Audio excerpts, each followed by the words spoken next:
हरियाणा की परिस्थिति आपके सामने 48 सीटों पर इस वक्त लीड कर रही है भारतीय जनता पार्टी, कांग्रेस 37 पर। बिल्कुल बड़ा उलटफेर इसे कहना पड़ेगा। और जम्मू कश्मीर का जहां तक सवाल है तो वहां पर नेशनल कॉन्फ्रेंस सबसे बड़ी पार्टी बनकर सामने आई है। कश्मीर वैली नेशनल कॉन्फ्रेंस ने मतलब उमर अब्दुल्ला फारूक अब्दुल्ला की पार्टी ने पूरी तरीके से स्वीप कर लिया है। जम्मू रीजन पूरी तरह भाजपा के साथ जाता हुआ दिखाई दिया, जहां 43 में से 29 सीटें बीजेपी को मिलती हुई दिखाई दे रही है। फारूक अब्दुल्ला अभी बात कर रहे थे मीडिया से, उन्होंने कहा कि उमर अब्दुल्ला मुख्यमंत्री होंगे। लेकिन यहां एक छोटा सा आपको अपडेट और दे दूं, जम्मू कश्मीर के इन 90 सीटों में से लगभग 18 सीटें ऐसी हैं जहां बहुत कम मार्जिन के साथ अभी भी जीत और हार तय नहीं हुई है, क्लोज कॉन्टेस्ट चल रहा है। तो यह स्थिति अभी बदल भी सकती है। जहां तक हरियाणा का सवाल है, अब कमोबेश क्योंकि लीड्स यहां बहुत ज्यादा हो गई हैं, कई और वोटिंग जो गिनती है वो अब 10वें 12वें दौर की गिनती चल रही है, तो इसलिए ये लीड जो ट्रेंड्स हैं लगभग कंसोलिडेट हो चुके हैं। इस स्थिति का पलटना अब लगता नहीं कि मुमकिन होगा।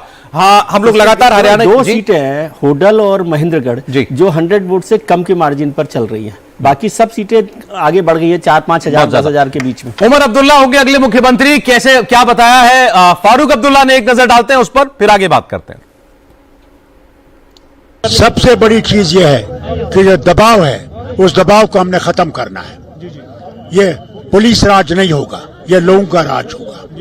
यहाँ जो बेगुनाह जेलों में बंद हैं उनके लिए हम कोशिश करें कि उनको निकालें। आपके मीडिया के लोग जो सच बोलने के लिए अंदर हैं उनको बाहर निकालेंगे कि सच कायम रहना चाहिए। सच ही हमें आगे ले जाएगा और मीडिया आजाद होगा इंशाअल्लाह, और मीडिया लिखेगा। मगर सिर्फ एक चीज मैं मीडिया से गुजारिश करूंगा, नफरतों को नहीं दिखाना है। हमने मोहब्बतें बढ़ानी है, हिंदू मुसलमान में एतबार पैदा करना है। जी हाँ, ये बहुत जरूरी है। इसमें मुझे उम्मीद है कि हमारे जो गठबंधन के लोग हैं, जो इंडियन अलायंस है, वो हमारे साथ इसके लिए बराबर की जंग लड़ेंगे कि स्टेट जल्दी से जल्दी यहाँ पे वापस आया। सीएम कैंडिडेट मैं समझता हूँ उमर अब्दुल्ला जो है वो सीएम बनेंगे। साफ साफ उन्होंने कहा उमर अब्दुल्ला सीएम बनेंगे। और नेशनल कॉन्फ्रेंस जो है वो उसने जबरदस्त प्रदर्शन कश्मीर घाटी के अंदर दिखाया है, और अभी तक तो ऐसी जरूरत नहीं लग रही है कि उनको बहुत ज्यादा कुछ और जोड़ तोड़ करना भी पड़ेगा। उमर अब्दुल्ला एक क्लियर सरकार, मेजोरिटी की सरकार के मुख्यमंत्री बन सकते हैं। समीर जी, लेकिन मुझे लगता है कि फारूक अब्दुल्ला का थोड़ा और इंतजार करना चाहिए था। अभी पूरे परिणाम आए नहीं है, और जिस तरीके से अभी परिणाम आ रहा है, अभी देखिए 5 सीटें इसके अंदर भारतीय जनता पार्टी की जो नॉमिनेटेड है वो सीटें जुड़ेंगी। इसके अलावा 13 सीटें और है, तो 13 और 5 पकड़ लेते हैं। इसमें पीडीपी भी है सर, पीडीपी है, लेकिन अभी ऐसे भी कुछ लोग हैं कि जो पार्टी छोड़ सकते हैं। अभी ऐसा कुछ नहीं है कि भारतीय जनता पार्टी से पूरी तरीके से निकल गया है। शाम तक परिणाम आने वाले हैं। हो सकता है कुछ सीटें तो भी ऐसी चल रही है कि जो 140, 180 और 190 सीटों के मार्जिन से भारतीय जनता पार्टी पिछड़ रही है, तो वो सीटें भी कुछ कवर हो सकती है। तो मुझे लग रहा है कि इतनी जल्दी घोषणा कर देना कि उमर अब्दुल्ला मुख्यमंत्री होंगे, और अभी तो कांग्रेस से भी उन्हें बातचीत कर लेनी थी। हालांकि कांग्रेस न जम्मू कश्मीर में कुछ बेहतर प्रदर्शन कर पाई, न हरियाणा के अंदर कर पाई। तो मुझे ऐसा लग रहा है कि उमर अब्दुल्ला के लिए थोड़ा फारूक अब्दुल्ला को इंतजार करना चाहिए था। लेकिन जिस तरीके से परिणाम आ रहे हैं, यह लग रहा है कि इस बार सरकार वो बना लेंगे, और पीडीपी के पास कोई दूसरा चारा नहीं है। जिस तरीके से पीडीपी का प्रदर्शन रहा इस बार महबूबा का, उनके पास दूसरा कोई ऑप्शन नहीं है। भाजपा के पास वो जाके भाजपा की सरकार बना नहीं सकती। उनके पास सिर्फ यही ऑप्शन है कि वो अपनी पार्टी में जितने विधायक आए उन्हें बचाने के लिए वो आखिरी में इनको समर्थन देगी, और वहां पर जो मंत्रिपरिषद होगा वो ले सकती है। हालांकि उनकी बेटी ने खुद बेटी भी हार गई, बेटी से हार स्वीकार कर लिए।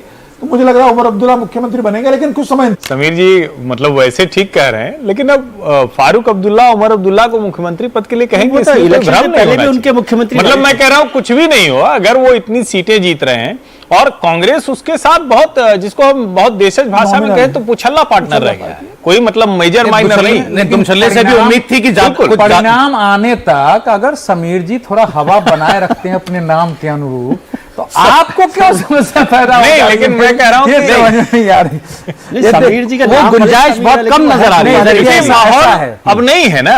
अगर भाजपा 35 के आसपास होती, ऐसा है, इसको अब वो छोड़ दीजिए। क्या होगा इस सरकार का जम्मू कश्मीर में? आसान नहीं होगा अपने एजेंडे पर चलना।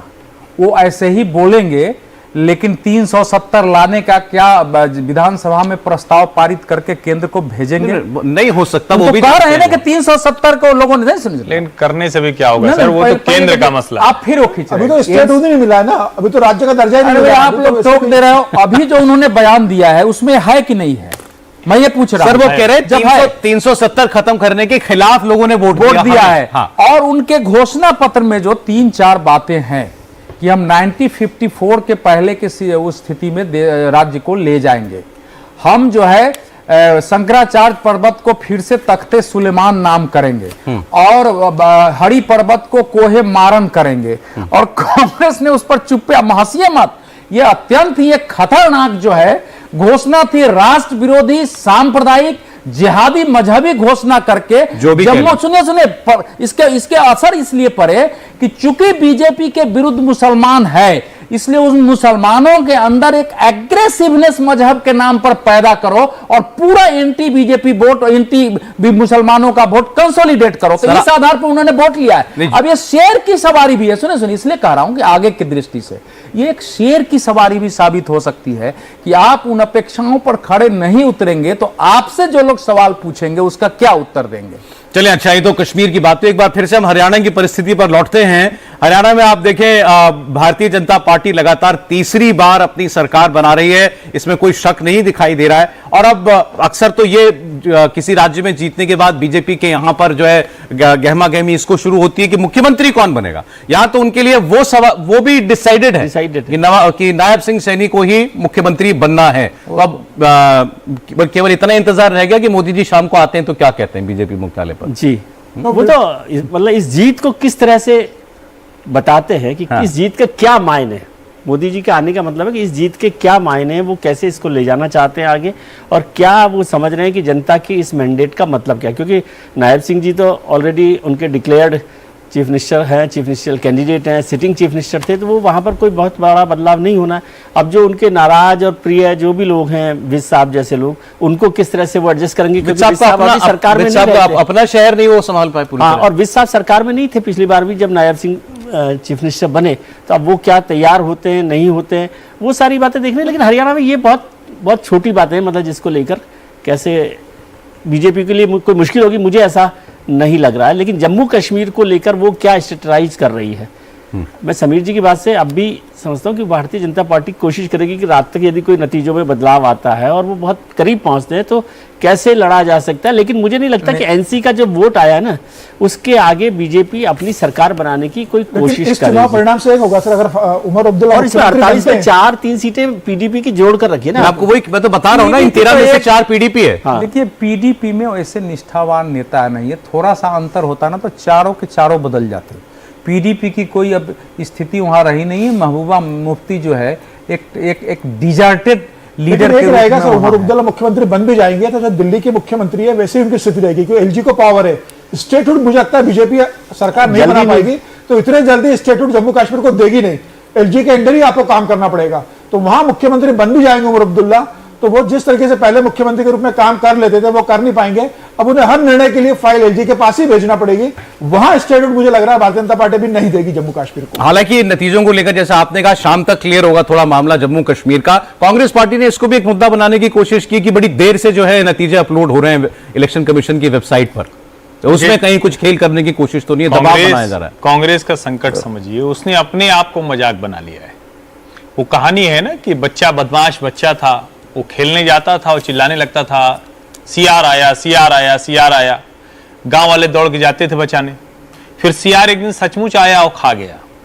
तो कांग्रेस का जो ईवीएम राग है, स्लो राग, अच्छा कब इलेक्शन कमीशन की वेबसाइट पे कब तेज चला नतीजा, ऐसे ही तो नतीजा आता नहीं, उसको टेक्निकल तरीके से समझिए। नहीं, हमारा रिपोर्टर होता है वो जैसे ही कोई राउंड खत्म बताता है, वो वेरिफिकेशन के बाद बिल्कुल वो वहां पर आता है, उसके पास जो भी काउंटिंग एजेंट हैं वो उसको वेरीफाई करते हैं, वो उनके दस्तखत होते हैं, फिर उसके बाद वो अपलोड होता है। और दूसरी बात, देर से हो पहले बिल्कुल बदल थोड़ी सकते हो आप नतीजों को। एक थोड़ा समय नहीं, उनका आरोप ये था कि अपलोड हो जाएगा एक बार तो फिर वो तो आ गया ना, रिकॉर्ड पे आ गया। आप अपलोड ना होने दे, सारी पार्टी के एजेंट बैठे रहते हैं सर। वो नहीं, वो ये बात क्यों बताएंगे जनता को? वो तो कह रहे हैं अपलोड नहीं हो रहा तो पीछे कोई खेल हो रहा है। कांग्रेस में स्थापित सत्ता के विरुद्ध जो असंतोष की आग सुलझ रही है कि राहुल गांधी के इर्द गिर्द ये जयराम रमेश जी फलाने सब इर्द गिर्द होके उनको भ्रमित करके कांग्रेस को नक्सली पार्टी बनाने में लगे हैं, उन सब को अगर रोकना है तो इस प्रकार से बयान इनको देना पड़ेगा। 99 को इन लोगों ने 299 बना के प्रचारित कर दिया। चूंकि बीजेपी 240 तक सिमट गई थी इसलिए वो छिपा रहा। हरियाणा के चुनाव परिणाम के बाद कांग्रेस के अंदर से आप देखेंगे कि धीरे धीरे वो आवाज उठेगी जो पहले जो है G27 था ना, G23 ने आवाज उठाई थी, और जो हुड्डा साहब खुद उसमें शामिल थे, और हुड्डा नेशनलिस्ट है, देखिए इसलिए वोट मिला कि 370 का हुड्डा ने खुल के समर्थन किया, ठीक किया। दीपेंद्र सिंह हुड्डा ने कहा ठीक किया, हटा दिया, वहां से हटना ही चाहिए था वो। तो इस प्रकार से जैसे कैप्टन अमरिंदर सिंह एक स्टैंड लेते थे, वैसे ही भूपेंद्र सिंह जम्मू कश्मीर के चुनाव में एक डिटेल और बतानी चाहिए, क्योंकि सीटें वो पूरी रियलिटी पार्टी है बिल्कुल। बीजेपी को जम्मू कश्मीर के टोटल मत में से 25.5% से ज्यादा वोट मिला है, और नेशनल कॉन्फ्रेंस को 23.5% वोट मिल रहा है, जबकि बीजेपी कम सीट लड़ती है। इसमें एक अच्छी चीज जोड़ी है, देखिए हम लोग और मुसलमान देश भर में भाजपा को वोट नहीं करता, कश्मीर में जिन सीटों पर खड़े हैं तो एक उठा लेते हैं, क्योंकि वो प्रतीक के तौर पर तो वही उठाना पड़ेगा। वो सीट है लाल चौक। लाल चौक जम्मू कश्मीर नेशनल कॉन्फ्रेंस जीती है 16,731 मत पाकर। कहने को तो भाजपा का प्रत्याशी 5वें स्थान पर है, लेकिन जो दूसरे नंबर पर है उनको मिला 5,388। तीसरे नंबर पर Jammu Kashmir People's Democratic Party 4,966, जो उसके बाद मंजूर अहमद निर्दलीय 4,475। भाजपा के एजाज अहमद राठर को 3,281 मत लाल चौक में मिले। ये भी जरा समझिए आप। तो ये कह देना कि इस सरकार के जो 370 के बाद के जो कश्मीर में बीजेपी जो रणनीति कर रही है, जिसको कहती है बार बार नया कश्मीर, वो एकदम असफल हो गया, ये नहीं। हाँ, बस उसको ये क्लैरिटी करनी पड़ेगी कि कहां से वो चुनाव जीतेगी और कहां उसको रीच आउट प्रोग्राम चलाना है। ये फर्क उसको हमेशा ध्यान में रखना पड़ेगा, इतना जानना जरूरी है। लेकिन जम्मू कश्मीर में भी मैंने जो बात कही है उसको थोड़ी और गंभीरता से कह रहा हूं। घाटी में भी मुसलमानों ने कांग्रेस को उस रूप में वोट नहीं दिया जैसे उसने एनसी-पीडीपी बाकी को दिया है, और ये एक कांग्रेस के लिए भी ये जो दिन रात जो चिल्लाते रहते हैं, उसी मुस्लिम वोट के खिसक जाने से उत्तर प्रदेश बिहार में उनकी जो है राजनीति खत्म हुई थी। तो कांग्रेस का जो लोग भविष्य की चिंता करते हैं उनको देखना चाहिए कि ये जो नक्सली विचार के लोग हैं, जो मुस्लिम प्रस्त लोग हैं, क्या वो पार्टी का भविष्य तय करने वाले हैं। क्योंकि हरियाणा में भी ये दिखाई दिया है कि वो एक मावत खान का सीट छोड़ दे तो मुसलमानों ने कांग्रेस का समर्थन। सर, लेकिन जम्मू कश्मीर के वोट को दूसरी तरीके से भी फिर बताना चाहिए ना कि अगर घाटी के मुसलमानों ने यह तय किया कि हमको उस पार्टी के साथ जाना है जो बीजेपी के खिलाफ खड़ी होगी, तो उनको वो नेशनल कॉन्फ्रेंस ही दिखाई दिया। फिर उसमें अल्ताफ बुखारी को, सज्जाद लोन को, राशिद इंजीनियर को, सबको उन्होंने खत्म कर दिया। कांग्रेस उनके साथ थी ना, तो कांग्रेस को भी तो उस वोट में से जाना चाहिए था ना। मैं ये कह रहा हूं, मेरा ध्यान दीजिए, कांग्रेस जो घाटी में लड़ रही थी उसको उस अनुपात में कितना वोट है? घाटी में कितनी सीटें हैं? 4 सीट।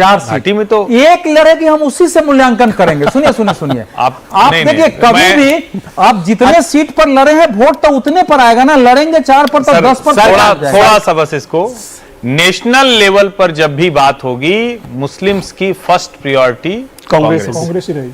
रीजनल लेवल पर होगा तो उनके पास ऑप्शंस होते हैं, वो देखते हैं। और जम्मू कश्मीर तो एकदम अलग टेस्ट केस है ना। नहीं, आप देश के दूसरे हिस्सों से कैसे तेलंगाना उस पार्टी को, पर केसीआर की पार्टी को छोड़ करके, जबकि उन्होंने मुसलमानों के लिए अलग मैरिज हॉल, मुसलमानों के लिए तो उनको लग रहा था कि यही कांग्रेस को ट्रेंड किया। सुनिए, कर्नाटक में मुसलमानों ने वहां जनता दल यू को भी छोड़ के टोटल वोट वन साइडेड किया और उनकी विजय हुई है। तो वो एक ट्रेंड जो दिखा था, उसके आधार पर मेरा अपना निष्कर्ष है कि हरियाणा और जम्मू कश्मीर में जितनी भी सीटें थी, उसके आधार पर निष्कर्ष यह बन रहा है कि उस आधार पर मुसलमान इनको वहां सपोर्ट नहीं कर रहे हैं, जहां उसको लगता है कि नहीं भैया, इनसे हमको बेहतर विकल्प उपलब्ध है।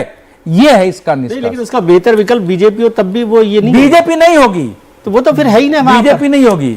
तो कुल मिलाकर वोट का तरीका तो एक ही हुआ ना, ट्रेंड तो एक ही हुआ। नहीं, मुझे तो मुस्लिम और कांग्रेस पर केंद्रित मैं अपनी बात कर रहा हूं। वो एक उनको, आपको ये लग रहा है कि अब कांग्रेस से भी विमुख हो, मुसलमान कांग्रेस से विमुख, ये हमने 90 के दशक में देखा है। भी नहीं हो रहा, 90 के दशक में देखा है। 90 के दशक कांग्रेस से विमुख तब होता है। अच्छा, तमिलनाडु में डीएमके के साथ नहीं लड़े, ऑल्टरनेटिव तमिलनाडु में डीएमके के साथ नहीं लड़े तो कितने वोट मुसलमान देंगे कांग्रेस को? समाजवादी पार्टी के साथ है, उत्तर प्रदेश में नहीं लड़े, वो ऑल्टरनेटिव के, बिहार में वो लालू के साथ नहीं। अच्छा, गिरिराज सिंह कुछ बोल रहे हैं, वो आपको सुनाता हूं।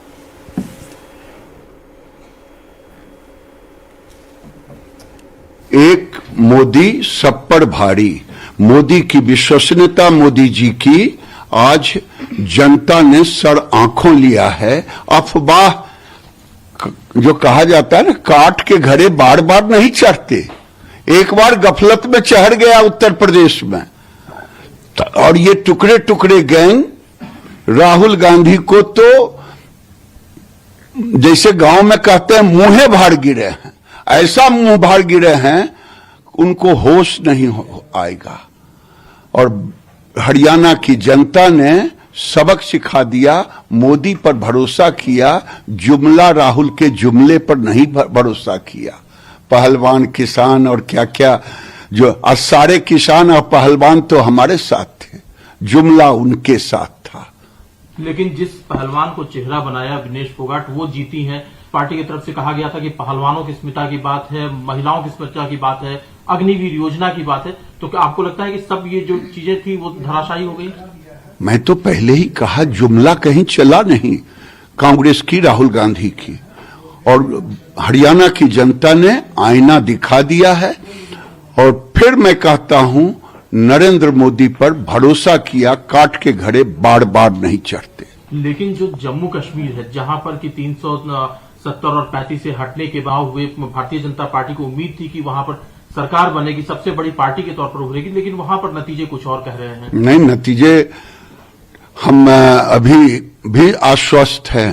कांग्रेस पार्टी को हमने जम्मू कश्मीर में भी पटखनियां दी है, वहां भी राहुल गांधी मुंहे भाड़ गिरे हैं, कहीं दूर दूर तक बीजेपी के सामने खड़े नहीं हैं। अगर थोड़ी सी भी है उनमें तो उनको माफी मांगनी चाहिए देश से, जो मोदी जी को गाली देते थे विदेशों में जाकर के। आज वहां की जनता ने, कश्मीर की जनता ने सिखा दिया। ये किसके साथ गए? ये गए फारूक अब्दुल्ला के साथ, जो फारूक अब्दुल्ला पाकिस्तान की बात करता था, जो फारूक अब्दुल्ला 370 फिर से लाने की बात करता, उसके साथ जाकर के भी बीजेपी के सामने दूर दूर तक नहीं दिखाई देते हैं।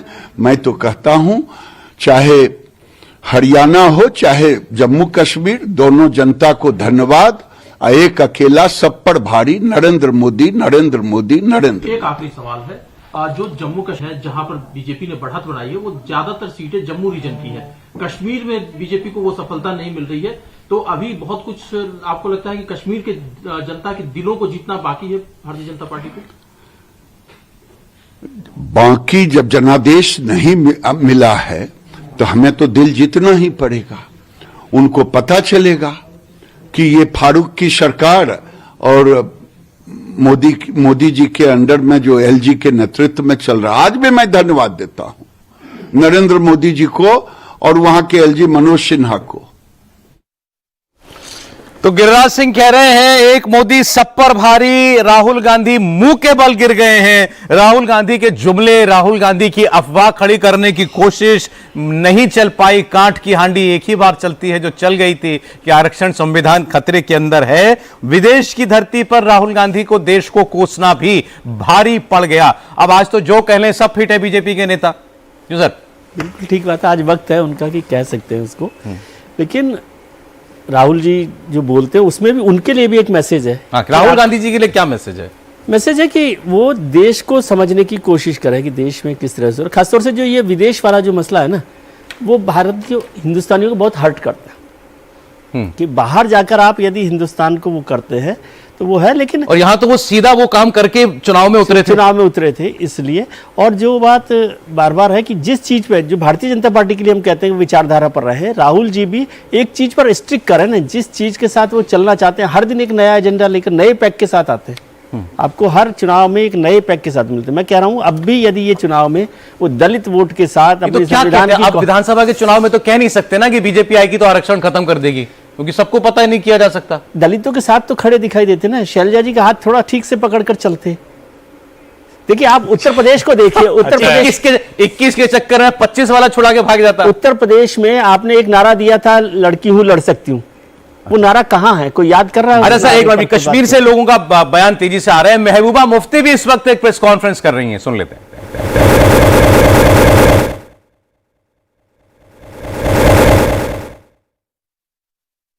कुछ मिक्स्ड होगा, अगर एक तरफा मैंडेट नहीं होगा तो फिर उसमें बहुत सी शरारतें हो सकती थी, बहुत सारी उथल पुथल हो सकती थी और कहीं ना कहीं यहाँ के जो लोगों ने मैंडेट दिया है उसको डिफीट करने की बात हो सकती थी। इसलिए I congratulate all of them, specially people of Jammu and Kashmir, जिन्होंने बहुत जो है सोच समझ के एक स्टेबल गवर्नमेंट के लिए वोट दिया है। Phone to ask anything please. PDP 2014 में 28 सीटें, जी जी जी, और 2024 में 3 सीटें, जी जी।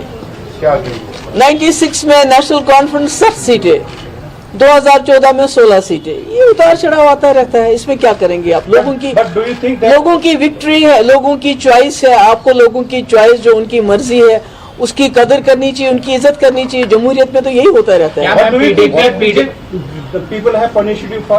नहीं, मुझे लगता है कि लोग चाहते थे एक स्टेबल गवर्नमेंट और उनको लगा नेशनल कॉन्फ्रेंस और कांग्रेस जो है वो हमें स्टेबल गवर्नमेंट दे सकती है और कहीं ना कहीं बीजेपी को दूर रख सकती है। I think that is the, मुझे लगता है सबसे बड़ी वजह।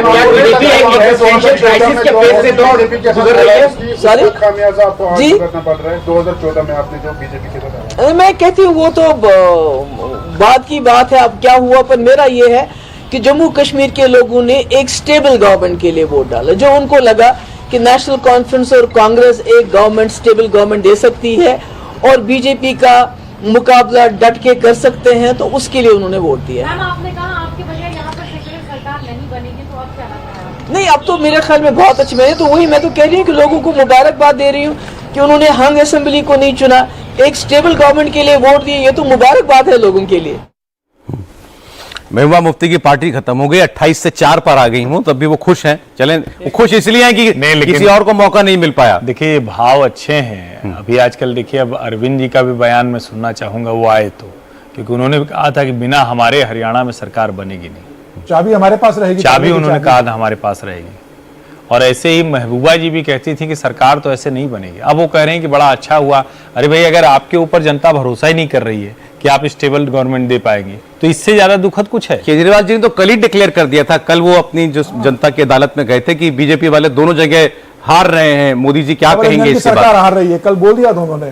डबल इंजन की सरकार हार रही है। और ये भी कहा था कि मैं तो हरियाणा का दौरा किया है, मैंने चुनाव प्रचार किया है। सबक ये, खैर ये जो, लेकिन वो पार्टी की गलती थी कि जनता की अदालत कल रख ली ना, आज के बाद रखनी चाहिए थी। वक्त से पहले बड़े बोल नहीं बोलने चाहिए, सब पर लागू है, हम पे भी लागू होता है। आम आदमी तो उन पर भी लागू दिल्ली होता है। के साथ जिस पहले राज्य को अपने परीक्षण का केंद्र बनाया था वो हरियाणा था। 2000 परीक्षण चल रहा है, कुछ एक्सपेरिमेंट लंबा से लगातार चुनाव लड़ रहे हैं। जम्मू जैसे सर ब्रेक ले लेता हूं। जैसे इन्होंने कहा राहुल जी सीखे, तक सफलता देश को समझने की कोशिश कर रहे हैं, और कोशिश चल रही है।